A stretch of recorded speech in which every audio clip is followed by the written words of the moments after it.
Did you know that infants are ready to learn sign language? 2-year-olds are ready to learn the basics of science, and 3-year-olds are ready to learn coding? Your child is ready to learn, and at Primrose Schools, teachers make the most of this time by creating a joyful, purposeful learning experience unlike any other. For instance, have you heard of the Primrose Friends? In every Primrose school classroom, teachers use these 12 lovable puppets to make character development joyful, meaningful, and memorable. From exploring generosity with Benjamin the Bear to practicing honesty with Peanut the Pony, every friend plays a special part in helping children learn important values while having plenty of fun along the way. We could all use some friends like that. You can learn more at primroseschools.com.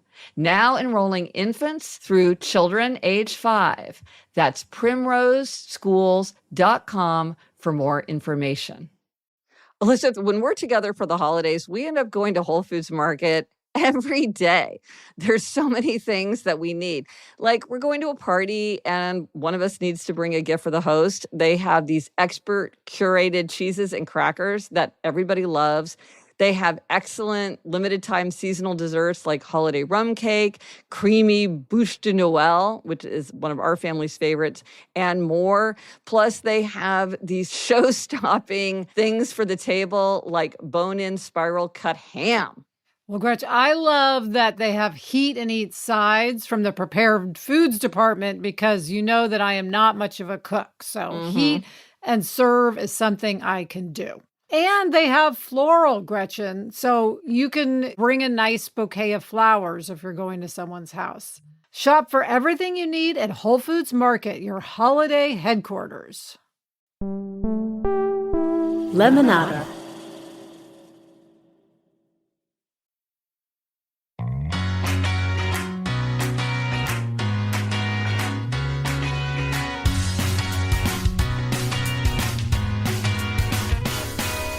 Hello, we're here for More Happier, a podcast where we get happier.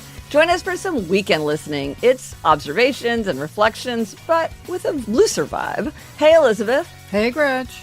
Today we'll talk about a photo hack from Elizabeth that made me laugh out loud and a question to ask yourself that can help you make a tough decision. But first, something making us happier. Elizabeth, what's something making you happier? Well, Gretch, one thing I have realized over the holiday season is how much I love gift lists. I don't know if I really knew this about myself. Yeah. But I love perusing a gift list, whether I have any intention of, buying something or not. Mm-hmm. And do you like it when it comes from a person, like it's somebody's Substack writer and it's their gift list, or even if it was a major brand or a big store's gift list? Do you distinguish?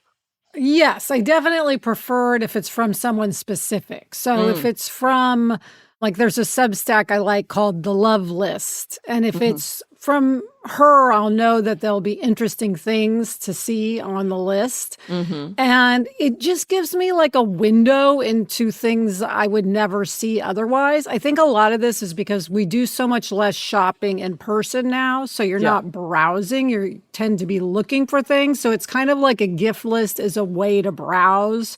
For instance, one list I looked at had an item called personalized candlesticks. And I thought, well, what is that? Yeah. And sure enough, I clicked on it and there are candlesticks you can order that they will make to sort of look like a person.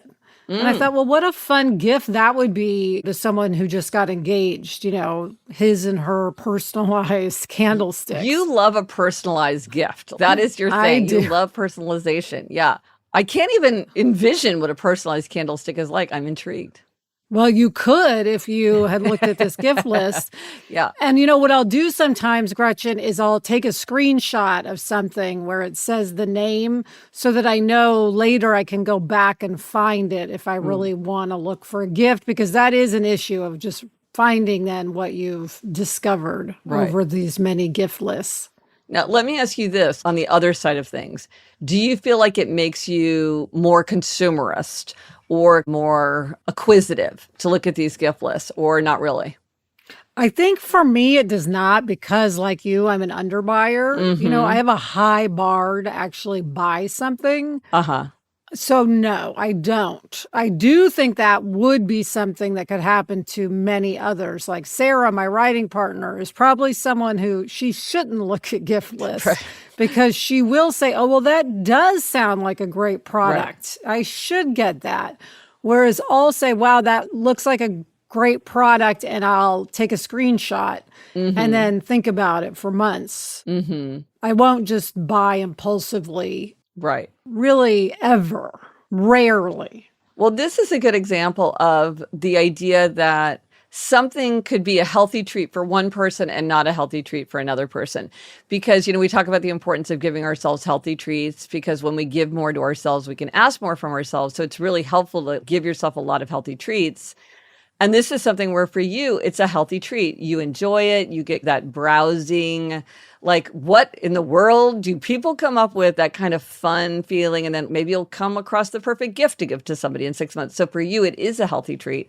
Whereas for someone else, it might really tip them into impulse purchasing that they would really come to regret. And so it's a good example of you really have to think about yourself and whether something is going to be something that makes you happier or in the end doesn't really make you happier.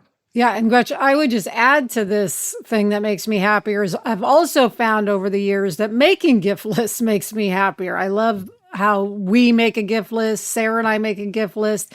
And then throughout the year, it makes me really pay attention to what I like, and that enhances the experience just of living. So Yeah, I do love a gift list. that's great. I love that you love a gift list. I had not thought of that. Now I think I'm going to consider gift lists in a different frame of mind the next time I dive into the gift list territory. Okay. I like making gift lists because I love suggesting things. Yes. If I say to somebody, you're going to love this, and then they get it. And you know how I can get really pushy with things like the bandolier? I would like badger strangers trying to get them to get a bandolier or my external screen or my electric foot warmer. Or remember when I went through that period of the electric hard-boiled egg cooker? Yes, I was of really course. pushing that hard because I love that feeling of I'm suggesting something that's going to make you happy. So I like making a gift list for that reason. But I don't Yes. enjoy reading them as much, but maybe I will now that you've reframed it for me. Yes, on the bandolier front, I have stood there with strangers and taken them to the bandolier site and watched them browse there. Yeah. So, And if yes. people don't know what a bandolier is, well, and actually, I think Apple is coming out with its own version of this, which is Yes. going to be interesting to see if that takes off. But it's basically like a smartphone case that then you wear around your neck. And mine also has a pocket on it where I have credit cards and my like a little bit of cash and my insurance card. But you just walk around with your phone around your neck. I walk around my apartment with my phone around my neck. Like, At all times. If at I'm all moving, the bandolier is on. yeah. But what about you, Gretch? What's making you happier? Oh, well, this is something that I realized I get a big kick out of. So, I go to the Metropolitan Museum every day. And one of the things that I love about going every single day is you really notice how things are different at different times. And there are days, I think it's usually a Monday or a Tuesday, where big groups of school children will come in. So I'll walk over there and I'll see the big yellow buses and I'll walk around and there'll be like 15 kids sitting cross-legged on the floor drawing, or 20 kids gathered around a docent who's telling them about Degas or ancient Egypt or whatever. And they're always kind of paying attention, kind of horsing around. When they're moving from place to place, they're really loud and chattering. And you can just tell they're so excited. And this makes me think of the joy of the field trip.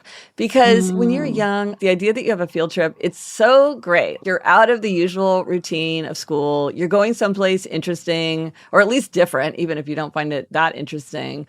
It always just felt very special and elevated. I would look forward to it for so long in advance. And there's just that feeling of the field trip. And Elizabeth, I think the closest that I've come to the feeling of the field trip as an adult lately is our reading retreat. That to me had field trip energy, maybe because Yes. we just turned ourselves over to it. There was nothing really more to be done once we got where we were going.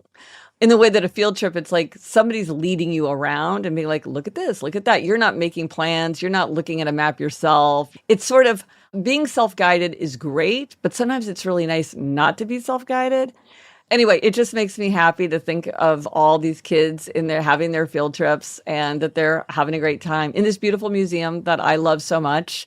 And it's interesting, you often will read accounts of adults when they will say, I remember the time when my school trip went to the Museum of Natural History and I realized how fascinating rocks were. Or I remember when we went on the field trip to the Nelson Atkins Museum and I realized how much I wanted to study sculpture or whatever. There are moments in adult life where these can be very transformative. And I don't think we recognize it from the outside. I don't think you see the light bulb going on over some little kid's head, but it might be. And at the very least, they're having fun. Yeah, Gretch, I totally share this. And also, I've noticed that when I get a permission slip for Jack, sign a permission slip because they're going on this field trip, I'll get a jolt of excitement from his field trip. Yeah. Even if I'm not a chaperone, which I haven't been since grade school, I'm excited that he's going somewhere. I feel like that crackling energy of field trip. Yeah. So I think you're absolutely right. There's something about it that just feels like anything could happen, and yet it feels very safe. Yes. Yeah. Okay. So side note, do you enjoy being a field trip chaperone? No, it is too much responsibility. I mean, I was like, oh my gosh, I don't have the temperament to stay calm. I know. I always signed up if I could because I always wanted to do it if I too. could. But I know I was always just, oh my gosh, I just have to be alert at every second. And it's not like anything is even happening. But I did have that feeling of, oh my goodness, this is a heavy mantle that I wear of responsibility. Yes. Before COVID, Adam was set to go on the 2 or 3 day trip with the kids. He was one of the parents. Maybe there were 6 or 8 parents. And I was like, wow, that's going to be an experience. But sadly, the trip got canceled and they never redid it. So he didn't get that experience. Yeah. Well, let's throw a drive-by gold star at the parents who do the overnight chaperoning because that is truly next level parenting. I have to say, I never considered doing that. I'm not cut out for that. But wait, there's something else making me happier, which is my own course. So if anyone has wanted to do a happiness project of their own, I have this new course for 2026 that really lays out a clear way to do it. So, by a happiness project, I mean, you take the year, you focus on a different theme each month, and you aim to build small, concrete habits that support a happier, healthier, more productive, more creative life, theme by theme. And it's a self-paced framework, so it's very easy to follow. Each month, there's guided worksheets, there's reflection questions, there's prompts to really help you make kind of the right resolutions for you and then stick to them. There's going to be a kickoff call. I cannot wait for that. I always, as you know, listen, nothing makes me happier than talking to people about what they want to do to make themselves happier. We are only a few days away from the new year, so there are only a few more days to get 30% off before the price goes up January 1st. It's all at happiercast.com/course. I'm really looking forward to it. It's going to be super fun. Yes, I'm sure we'll hear from a lot of listeners about ways that the course is making them happier. Yes. Okay, Gretch, coming up, there's something you've been meaning to ask me about, a photo technique. But first, this break.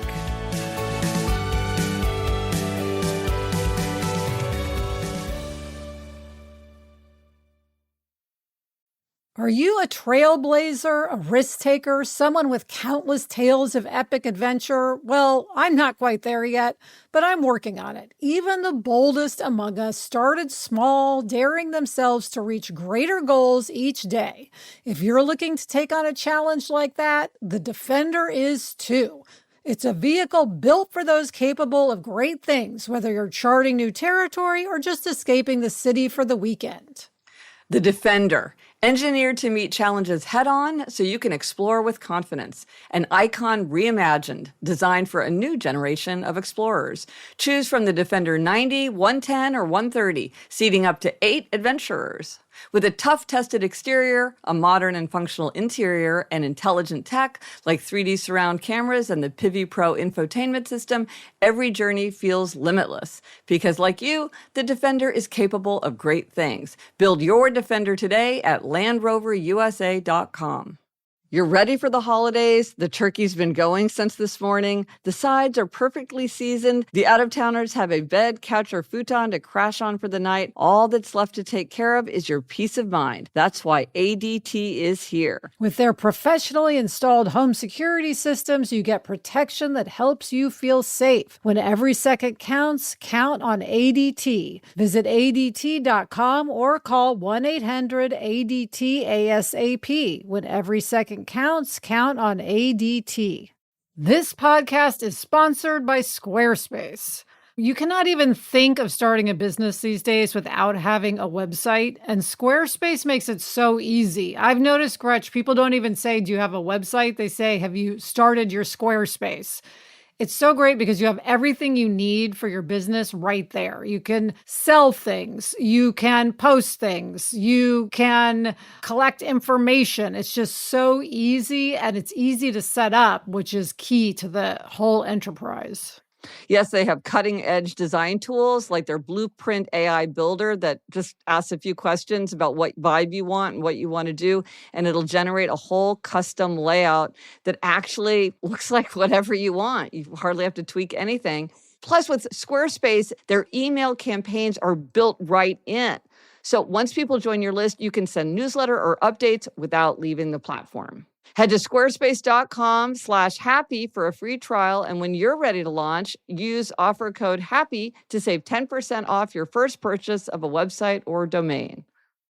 The holidays are such a joyful time, but let's be honest, they can also be a lot. There's so much to cook, so much to clean, and unfortunately, so much food waste. You know, we're always thinking about the small things we can do that make an impact, not just for our own happiness, but for the planet too. And that's why I'm such a big fan of my Mill food recycler. Mill is odorless and fully automated, eliminating all the pain points associated with old-fashioned compost pails and smelly garbage cans. It makes keeping food out of the trash as easy as dropping it in. It can be hectic in my home around the holidays, but Mill keeps me keeping my cool when I'm hosting. With all the food prep and guests arriving, I never have to stress about the trash. Plus, it looks super cool and modern in my kitchen. Add Mill to your wish list or gift one now. Get up to $200 off during their biggest sale of the season, Thursday, November 20th through Monday, December 1st. Miss the sale? You can still get $75 off with code HAPPY. Visit mill.com/happy. That's mill.com/HAPPY. Okay, Gretch, we're back. There's something you've been meaning to ask me. Okay, listen, you sent me this photo of you with some friends, and it was very funny. I mean, I laughed out loud when I saw it, and you were like, oh, yeah, we were doing this thing to get a good photo, and it didn't really work. Now, it really worked, and it made a hilarious photograph, but I don't think it was the effect that you were going for. But then I forgot to follow up and ask you, what were you trying to do? Okay, so this is what I would call, I guess, a TikTok phenomenon called prancing. I mean, okay, and how much I love the word prancing already. Anything prancing, sign me up. So what is this prancing? So the idea is to get a good photo with friends where you look like you're having fun and smiling and natural. You're not just all sitting there, posed and stiff. Yeah. That you should get in a row. Now, you can't do it with too many people or it starts to get hard, which we discovered. And potentially link arms and move toward the camera, prancing and laughing. And the idea is the person should take a lot of pictures and they capture you all not looking like you're prancing, but just like you're walking or moving and smiling, and that it's supposed to look very natural. Well, okay, so I think the reason that you're supposed to link arms is because otherwise you would be tempted to have your hand in front of your chest in that prancing, like I am prancing. Right. Like you're your Rudolph. Okay, yeah. But wait, and so explain how this played out in practice. I get the concept. So I had some friends over and we were like, let's try to do a prancing photo. Okay, who knew about it? Who knew about it? So who had seen it on TikTok? Oh, everybody. No, we all knew about it. When I think I was the one who brought it up and everyone instantly was like, yes, let's prance. And we had one of the husbands stand in front of us, like down, quite a ways away. Yeah. And then we all got close and then we pranced forward toward the guy with the camera. And we did it once and we're like, okay, these photos are terrible. So we did it again. And again, it did not work out. The photos they were hilarious, however. But we did not look natural. We looked the opposite of natural. We looked like we were, bananas. But wait, so what this is making me think, because Alyssa, I know you love a party game. A party game that would be very funny is you give somebody an action verb to enact, like prance, and then they have to prance. Or maybe they have to do it and you guess the word by doing the action, because I just think the idea that anybody's prancing is just, that alone is making me laugh. I think if I needed to take a good photograph, you know how you have to smile naturally? And I always think of Jamie doing I Am Lord of the Dance in his boxers, which happened the first year we were married, and I laugh about it to this day. And he refuses to do it again. I can think of you prancing because I have never even seen it, but just the idea of what you would look like prancing. I picture you with a red nose and a hairband that has reindeer ears coming out of it, and then prancing. And Gretch, now that you're saying it, prance is a great word. I need to add that to my list of words that I love. Yeah. Well, you know what it kind of reminds me of is glazing, and the way it's used with AI, which is that AI often has a tendency to be very sycophantic and complimentary in an over-the-top way. And the term for that is glazing. And I think that's such a funny word for that behavior. But prancing, I mean, it just makes me think of reindeers, Prancer. It just makes me think of people just being so goofy. Yeah, it's hard not to smile when you're prancing. Yes, right. Maybe this is the kind of thing, about how to fight right. That's one of my aims, is how to fight right, is if you're in the middle of a big fight, just say, okay, we're going to take a prancing break. And you have to prance for 10 seconds. Would Jamie do this? No, he would not. If he did, even I did it, I think it would change the mood for sure. Okay, let me know how that goes. I want to hear what happens when you prance in an argument. I will report back. And the next time I try to take your picture, Elizabeth, I'm just going to say prance. And whether you prance or not, I think you will smile. Okay. And also, I would love to hear from listeners who have successfully been employing the prancing technique. Tell me what I'm missing. Why did this not work when I did it with my friends? Well, do you think how many people were doing it? I think there were at least 4 of us. Maybe it was just too many. I don't know. Huh. But nobody looked right. Okay. Interesting. All right. Okay. All right, Gretchen, what is our spotlight on a tool this week? Okay, my moment of happiness calendar. It starts next week. This is a page-a-day calendar. It's, how much I love a quotation. And so this is a page a day with quotations from writers, artists, thinkers. I love putting this together. The 2026 version is refreshed with new quotations. I would love for people to fill their 2026 with beautiful reflections from great thinkers about happiness and human nature. You can get it at happiercast.com/new. I love a page-a-day calendar. Yes, well, of course, Gretchen, this makes me think of the page-a-day Gary Larson calendars that we got every year for Dad. Yes. For Christmas. He loved Gary Larson and he loved ripping off every day and having a new cartoon. Yes. Gary Larson he does The Far Side, if you don't know it. And they are just absolutely brilliant. And that was a traditional gift. We would give him a new one every single year. It was like, okay, that's a gift that we don't have to do any thinking of. Yeah, so that I think partly inspired by our family love of page-a-day calendars, that made me want to do a page-a-day calendar too. All right, well, I feel like these calendars always sell out on your site, so people should get them now. Absolutely. Okay, Gretch, coming up, there's something you've been meaning to tell me, but first, this break.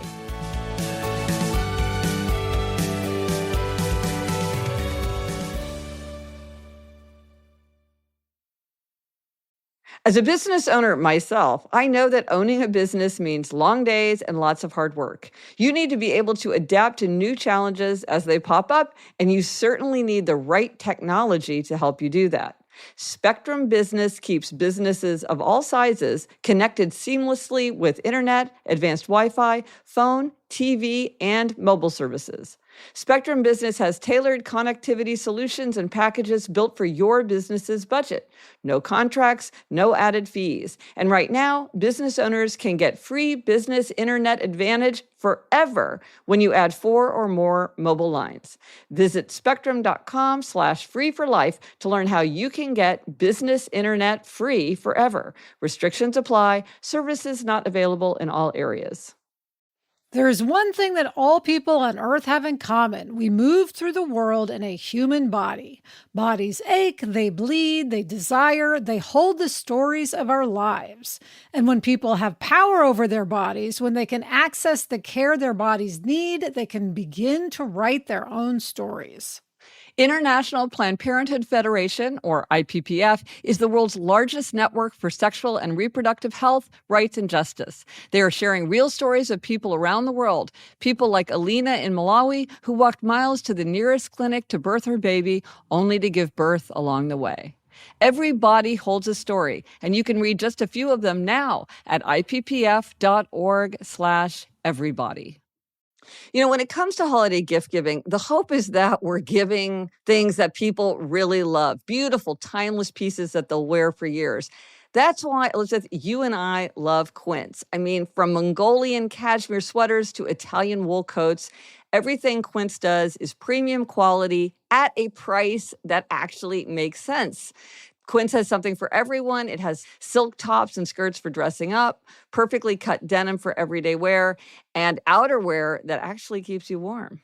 Yes, Scrutch, I gave myself a gift from Quince. Good. I just recently got the featherless quilted long puffer jacket in silk and white. So it sort of elevates all of my outfits as we go into winter. I am loving it. Find gifts so good you'll want to keep them with Quince. Go to quince.com/Gretchen for free shipping on your order and 365-day returns. Now available in Canada too. That's QUINCE.com/Gretchen to get free shipping and 365-day returns. Quince.com/Gretchen.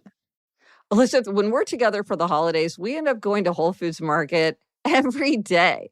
There's so many things that we need.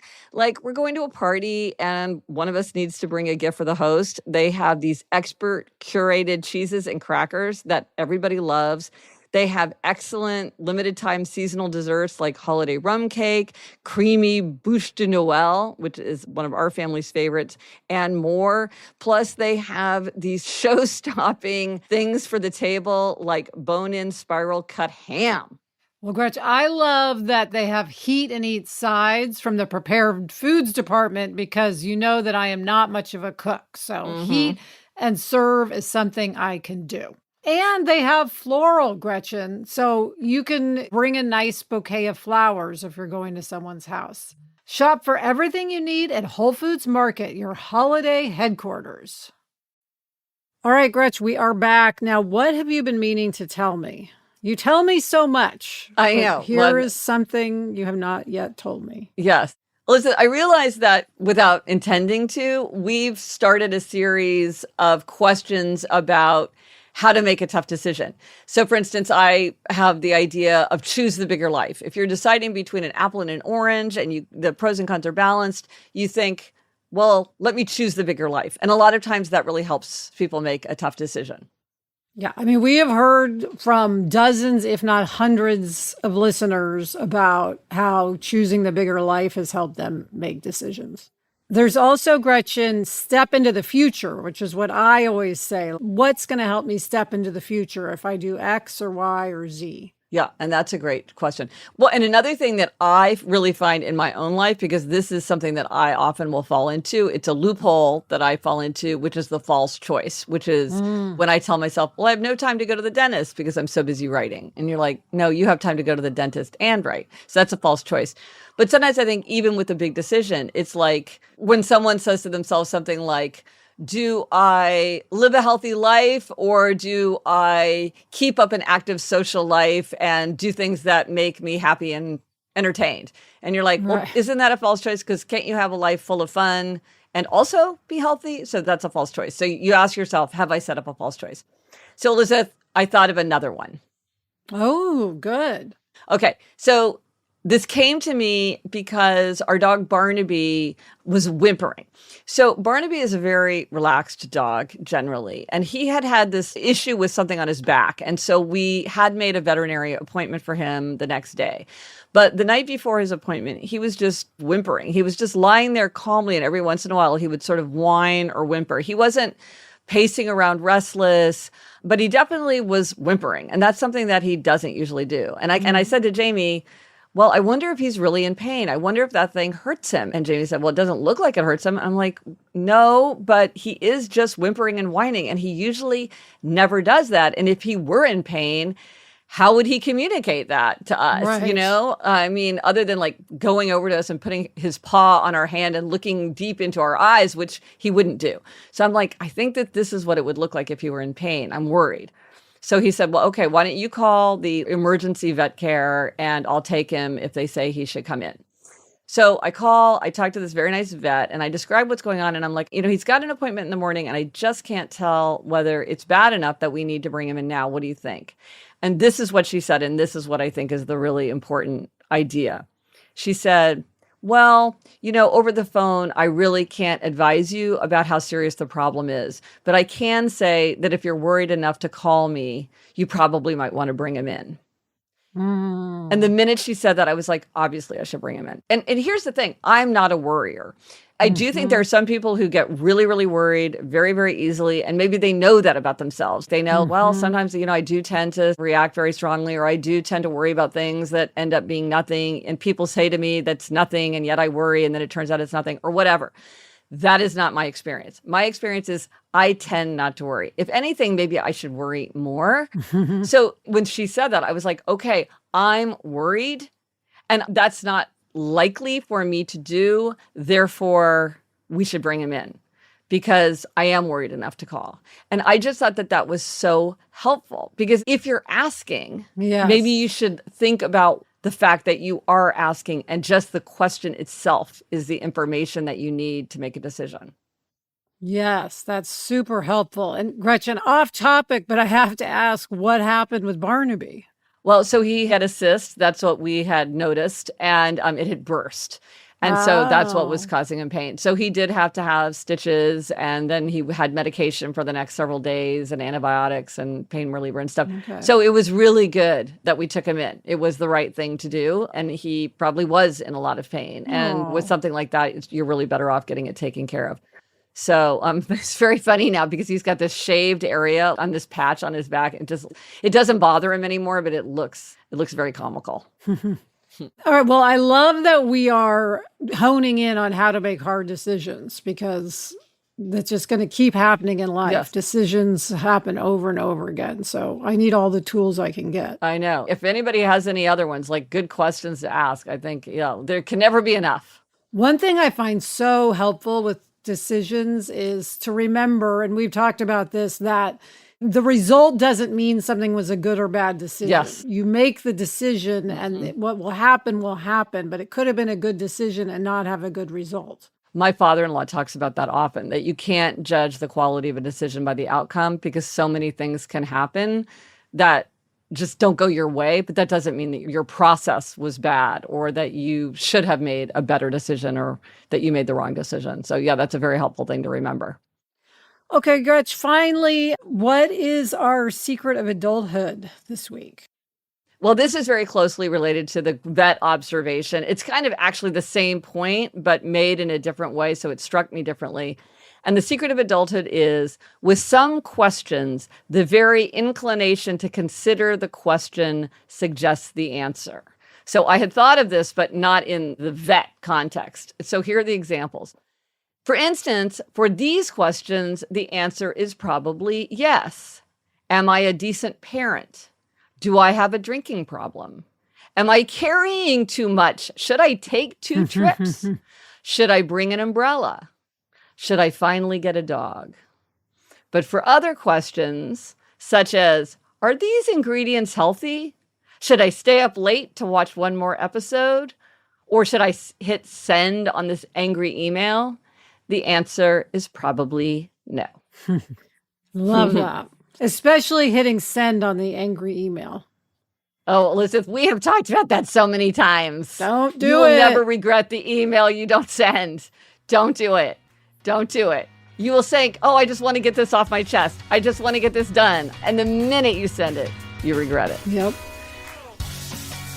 So, Elizabeth, are you feeling happier? Yes, I am feeling happier. Thank you to Chuck.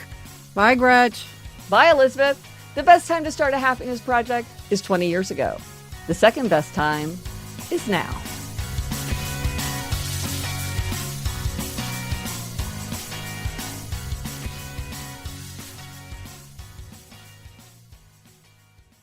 But Elizabeth, maybe the thing about a prancing photo is it's not that it turns into a good photo, but that it just turns into such a hilariously bad photo, which is what I feel like you sent me. But no, Gretch, there are many good prancing photos out there. I've seen them.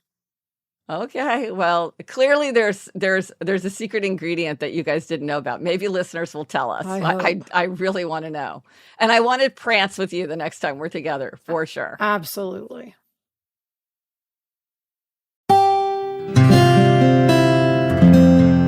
From the Onward Project. Hi, Gretchen, Craig Robinson, and my little sister Michelle here. We host a new podcast called IMO with Michelle Obama and Craig Robinson. We know you're the queen of giving advice, so we wanted to get a few tips from you. You know, Gretchen, a lot of our listeners are going through some major life changes. What advice do you have for folks who are trying to stay grounded in the midst of major life transitions? Craig and Michelle, I am so happy to be talking to you. Here are a few questions that might help us gain perspective. So consider questions like this. What activities take up my time but are not particularly useful or stimulating for me? Do I spend a lot of time on something that's important to someone else, but is not very important to me? If I could magically change one habit in my life, what would I choose? And here's a question. Would I like to have more time in solitude, restorative solitude, or would I like to have more time with friends? You know, just thinking about questions like this can help us start to figure out how we might make our lives happier. With greater self-knowledge, we're better able to make hard decisions that reflect ourselves, our own nature, our own interests, our own values. In my own case, I have found that the more my life reflects my nature, the happier I get, and the more grounded I feel when I'm going through a period of major change or transition. For more great advice, search for IMO with Michelle Obama and Craig Robinson wherever you get podcasts. You can listen to Issa Rae on letting go of certain friendships, Kiki Palmer on why disappointment is actually the key to career success, Seth and Lauren Rogan on caring for aging parents, and so many more.